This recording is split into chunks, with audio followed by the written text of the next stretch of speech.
James is having a mountain veggie burger again and stuff. And this time some fruit on the side, which that'll help things. I'm going to talk about kidding. This is season 2. And first I'm going to read a poem that I wrote, because I figured since they went to the work of writing some good tunes, they did a great job for this tune, kidding. for this movie. Yeah, I'm going to grab season. something to review, okay? Okay. Since they did a great job writing some songs, I don't know if they always nailed the rhymes or whatever. I thought I'd write a poem to review. So it's not very long because I have a headache. But because this is 25 grams, and that set off a headache. So that, I cannot have that. Cannot have it. I had a headache, and I always wonder, okay, what set it off? What set it off, right? And for a while there, what I did is I just cut out all of the processed food. I only ate things that I cooked myself, and then it was a lot easier, actually, to stay away from getting the headaches. But because in processed food there could be a little bit of whatever, all sorts of things, and you don't know what's in there. So that sets off a headache. They will tell you maybe if there's some peanuts and a few other allergens. But you don't know. You don't know. And so anyway, something in that, fiber 1, sets off headaches for me. Can't eat it. Anyway, so this is my poem Jim Carrey, which I wrote today, February 18th, 2024. My sister always liked Jim Carrey, though I never felt the same. I felt his childish humor very stupid, loud, and truly lame. Jim recently has stopped his clowning in amongst a puppet patch. Most other comics would be drowning in this role, yet he's a catch. This show should have most networks bidding for their right to air this prize. It's serious, though it's called kidding. Aimed at adults, realize. My sister now might not be very fond of this new show, or new, no kidding side of Carrey. But with this, I like him too. So, is that a sonnet, maybe? No, it's just over. It's 16 lines. There we go. I wrote a few 16-line sonnets. They started out as sonnets, and they just had more material than I could fit into the 14 lines, and that's perfectly okay.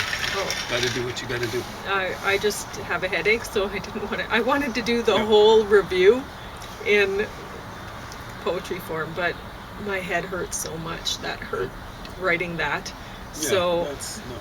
Yeah, so I decided, okay, well, I'll just talk through the rest of it rather than writing for the rest of it. So I guess I should hold it up so you know what I'm talking about here. It's kind of like a cartoon character. Not so like a Muppet. Yeah, so. The acting in this is great. It's not just Jim Carrey that did a great job. Everybody in this does a great job. Including the kids, including the puppets and the children. Everybody does a great job in this.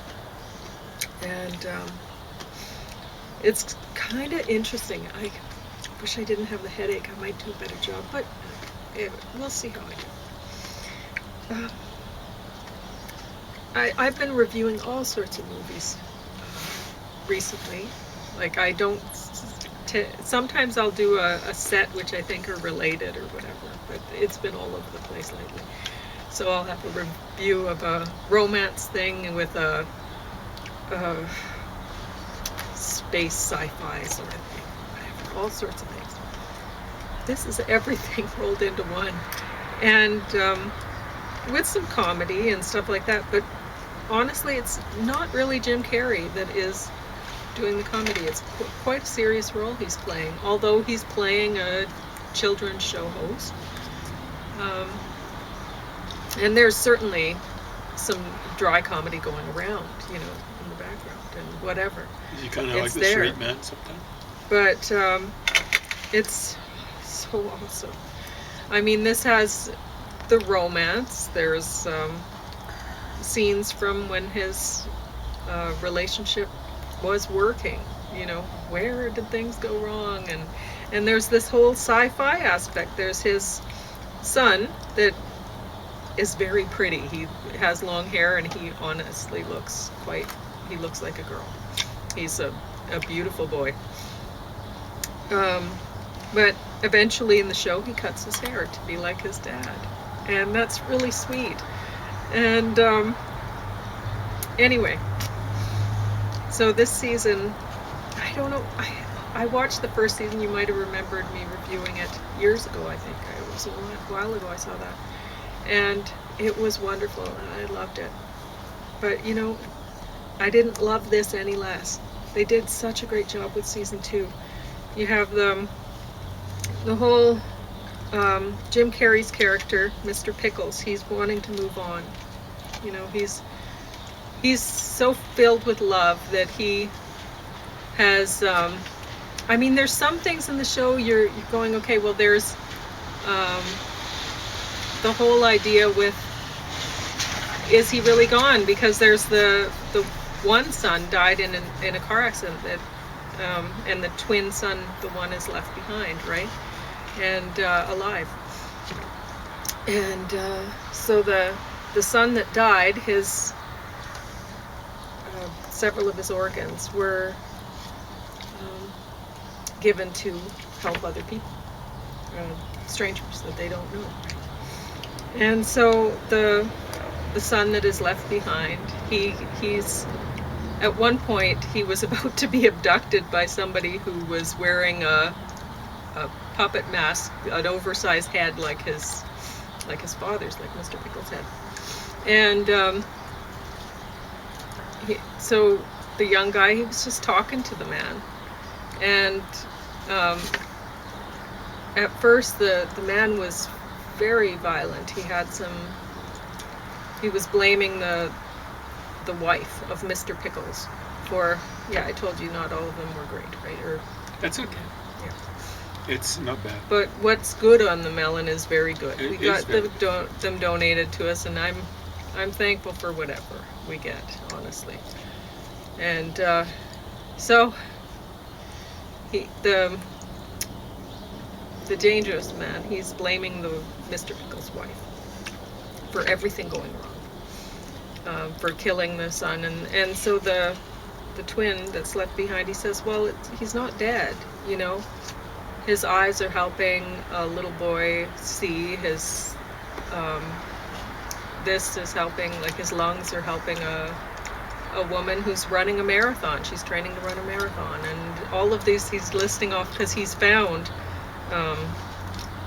the letters that were thanking his mother for donating, and she hasn't let on that she's donated anything. She doesn't want anybody to know. And this really helped the young son, though, knowing that, and it also helped the phony Mr. Pickles, although he was still going to abduct the son, so who knows. But anyway, I guess I'm giving some things away in the show, but I don't know if it matters, because this is worth watching again and again and again.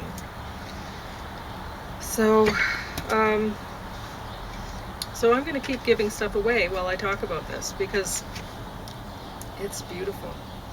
So you have the whole idea with, there's people that should be moving on and aren't. There's people who want to be moving on, and somehow people are trying to pull them back from doing so. And then there's the whole time there's the son. He's found this book that at the back, the checkout numbers, he's like the checkout dates stamped in the back of the book, like a library book, right?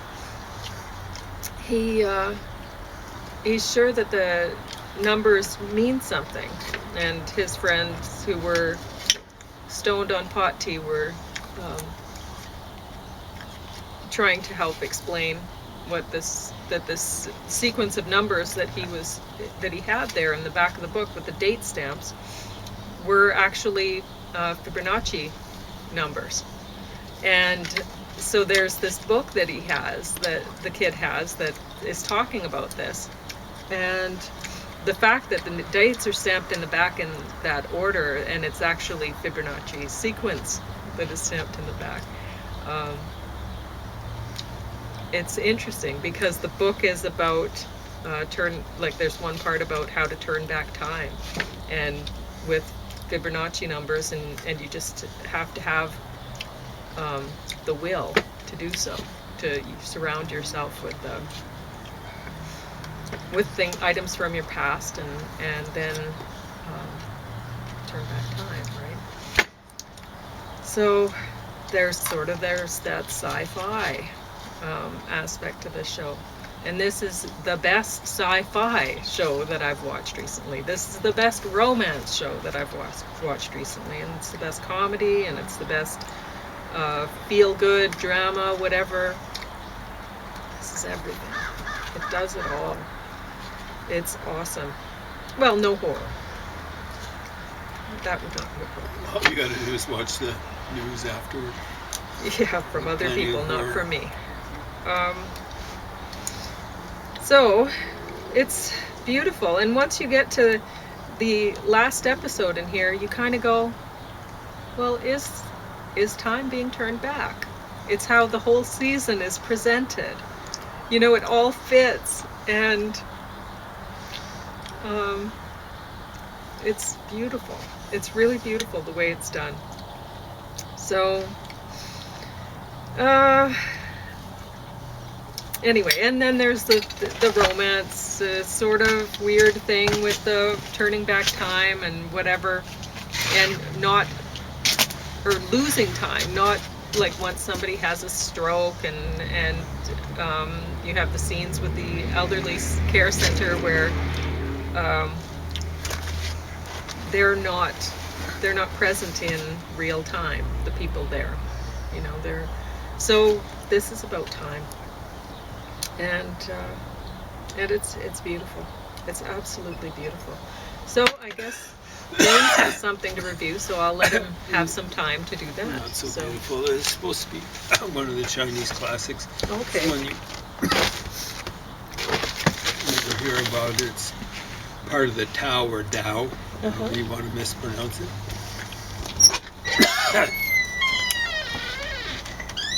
The one you always hear about is Lao Tzu or Lao Tzu, depending on how you want to mispronounce it. I think that means something like old master, Tzu, Tzi, however you want to mispronounce it. Kind of means master, or maybe expert or something like that, however you want to mistranslate it. So speaking of translation, it's translated by a dude called David Hinton. It looks as though he generally translates Chinese poetry, including Li Po, and then a contemporary poet, Bei Dao. I wonder if he's a commie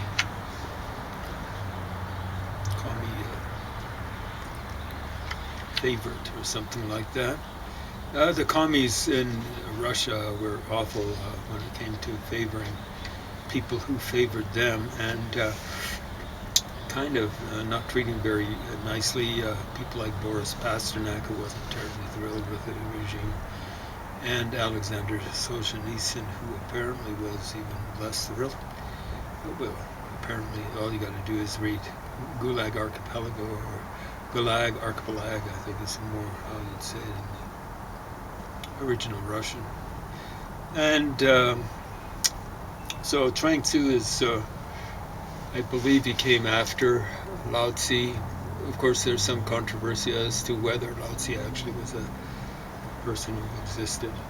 This is supposed to be, it's called the inner chapters, so there's some outer chapters in the work as it's handed down, and they figure the outer chapters and the ones that came before these and after are, at least as written down, were later not so much interpolations, but concretions or something like that. Interpolation would suggest they were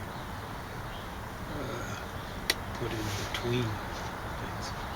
Anyway, there's by times, well, there's lots of mention of Kung Fu Tzu, or translating from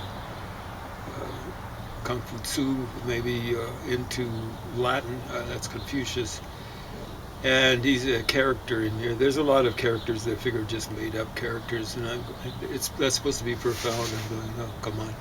You know, like I was raised a fundamentalist religion, and there'd be stories told in sermons, or you'd get little pamphlets, you know, and there'd be made up stories, you know, to kind of like illustrate a point, and you'd be going, oh yeah, like wake me up when it's over. I don't know if I ever went to sleep in church much. I sure felt like it. The only thing I liked was the singing, and the songs actually weren't that good either, both words and melody. But yeah, so what this basically is, like I say, there's some illustrations of Confucius in here. Illustrations, I don't know if they're actual real incidents where Confucius is made out to be a fool. But you know, there's a lot of people nowadays just love Tao, wisdom of the Tao, and Lao Tzu or Lao Tzu. Wow, it's just, and what it is, it's kind of like modern day physics or medieval thought. It's full of paradox. You know, God is three entities: Father, Son, and the Holy Ghost. That's kind of like medieval. Nowadays, modern science, so-called science, you know, light is both a wave and a particle. Woo! You know, and that's not the only place where it occurs. The guy who kind of hitched his wagon to the star of Albert Einstein, who was a little bit older than him, Niels Bohr, loved, well, he didn't call it paradox, complementarity, where things kind of had two different, they were kind of oxymoronic, with the emphasis, as far as I'm concerned, on the moronic. So, and understand, when I use it, I'm thinking of the Greek term, not the term that's been used to apply to people whose brains maybe don't function as well as one would hope. So oxymoron, oxygen kind of means, oxy means sharp. Oxyrhynchus or rhynchus means something like sharp nose. It's a kind of fish, I gather.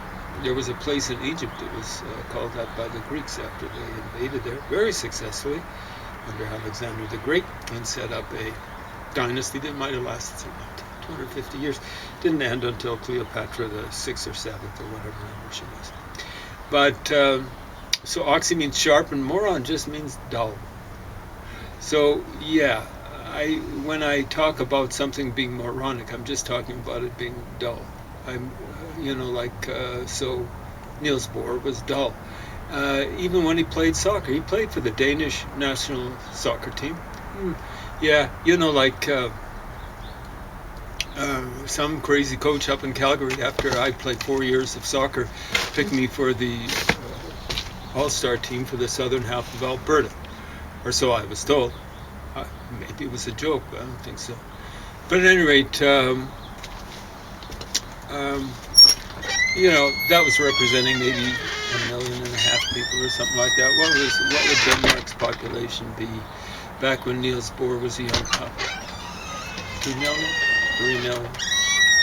Yeah, he wasn't much better than me. He was just a backup. Yeah, I played against the Canadian national team, understand? So, you know, like when I was picked for the southern half of Alberta population was maybe not quite 3 million. Yeah.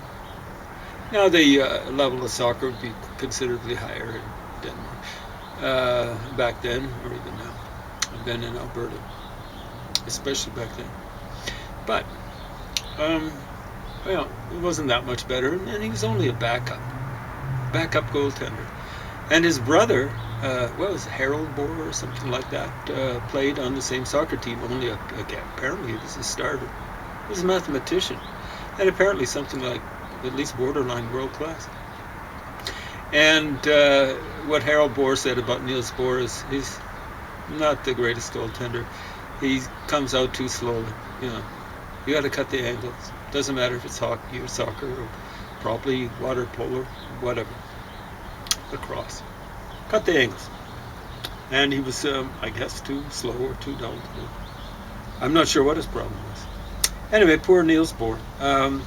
He loved complementarity. Anytime something like that cropped up, he just the enthusiasm meter in his brain went to 11 on a scale of 10, I'm afraid. And my enthusiasm meter, when I run across complementarity in the boring sense, or paradox too, is my enthusiasm meter goes down to -1 on a scale of 10. So, you know, there are a lot of hippy-dippy, hefty lefties and their ilk, latter-day hippies or whatever, who are just enthused about paradox. They're down on science. Of course, some of them tried, I suppose, living on farms communally and all this sort of stuff, and it never worked out. They always drift back. Well, not always, but most of them drift back, and they're driving around their smart cars. Smart cars have got so much technology in them, come on. They've got their fancy watches, they're hooked into the internet, they got their smartphones, they got their laptop and all this sort of stuff, but boy, are they down on science and technology, and I'm going, how hypocritical can we get? Anyway, you know, like, it's just another milestone in my way towards trying to get a fix on some of the religions, major religions of this world.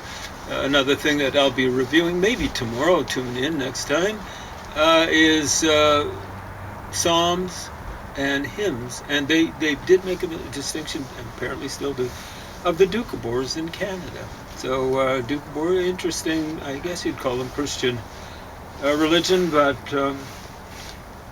quite different from the run-of-the-mill, especially fundamentalist religion. So, it has the tunes in there, and it has the original Russian, along with a nice translation. I'm not so good in Russian that I can follow everything without a translation side by side. I've taken Russian, and quite successfully at university. I didn't take much. I only took one course, but wait, that's one more than the average person's taken. And not to boast, yeah, to boast, I kind of was easily the best in it.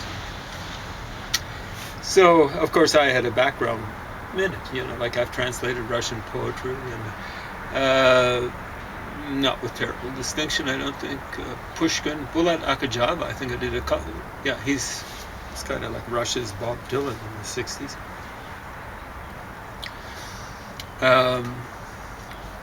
Translated maybe 24 of his poems. Not many Pushkin, one of Pasternak, and he did write poetry, not just the novel that he's most well known for. So, anyway, I'll be reviewing that. Pretty close to finish it, and that's just another milestone in my attempt to get a feel for as many religions as possible.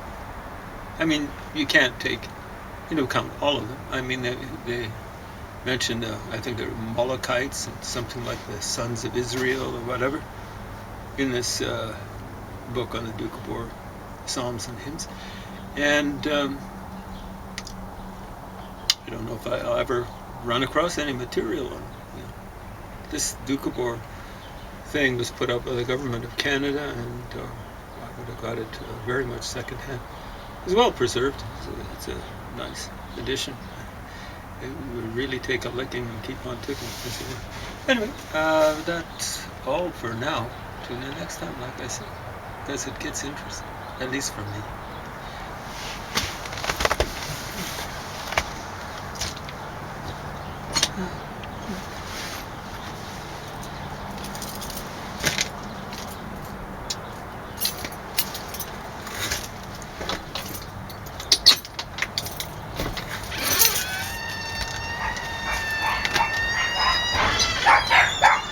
I don't know if it's still running or what. Yeah, it would be. Oh, there we go. Anyway.